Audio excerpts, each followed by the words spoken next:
improving governance and investor protection in banking sector. To improve bank governance and enhance investors' protection, certain amendments to the Banking Regulation Act, the Banking Companies Act, and the Reserve Bank of India Act are being proposed. Capacity building in securities market.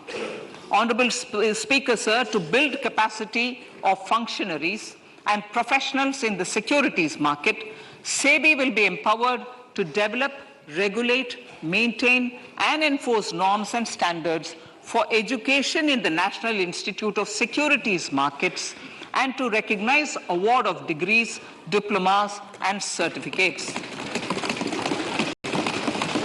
A central processing center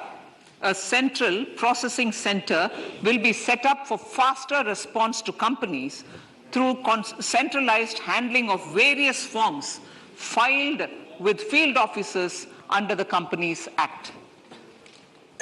Reclaiming of shares and dividends. For investors to reclaim unclaimed shares and unpaid dividends from the Investor Education and Protection Fund Authority with ease, from the Investor Education and Protection Fund Authority with ease, an integrated IT portal will be established. Digital payments continue to find wide acceptance. In 2022, they show an increase of 76% in transaction and 91% in value.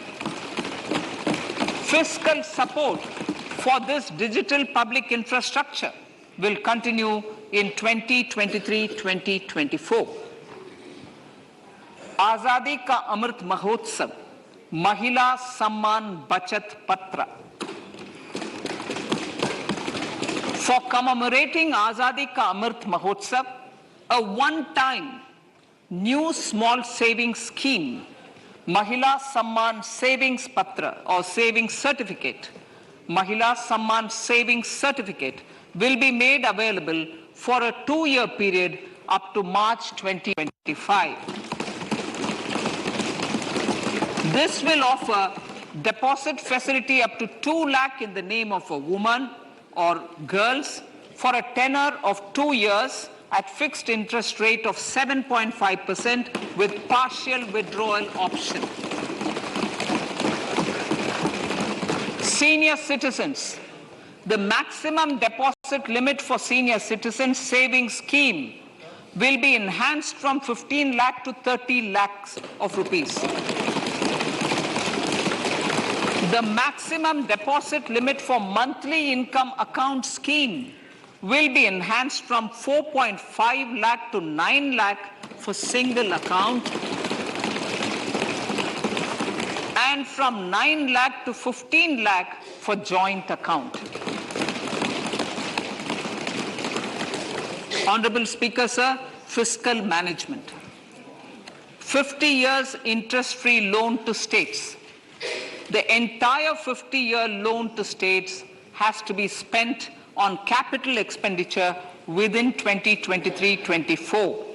Most of this will be at the discretion of the states, but a part will be conditional on states increasing their actual capital expenditure.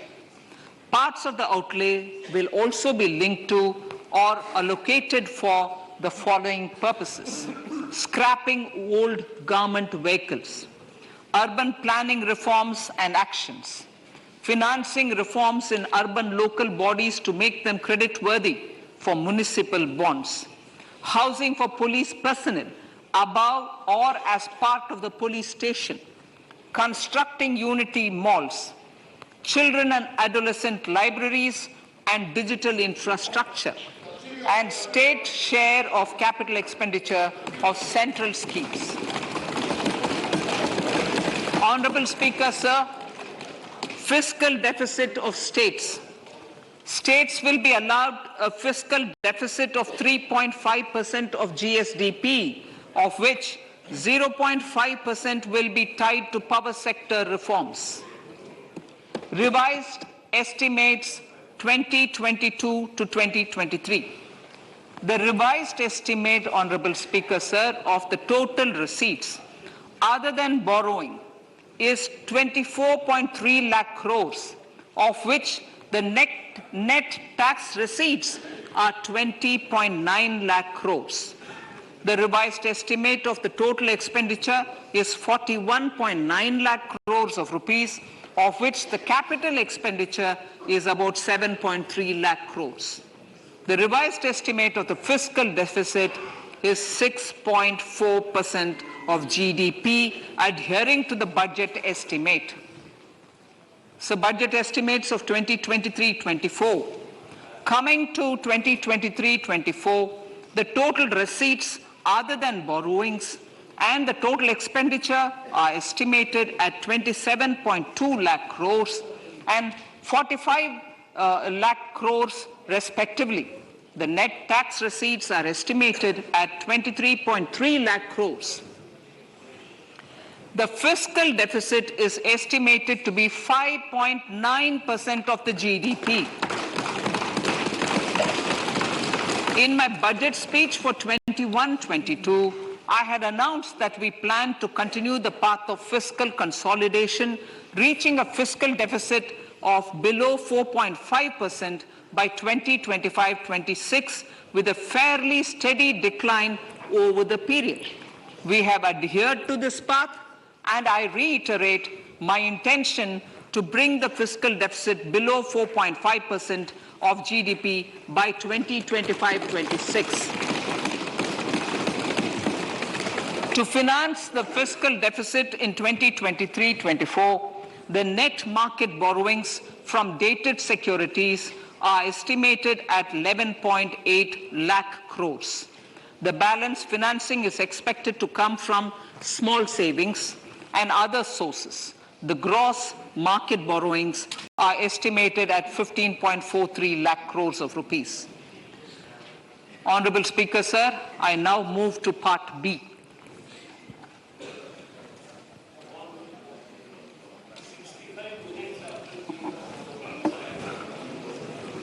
Indirect taxes.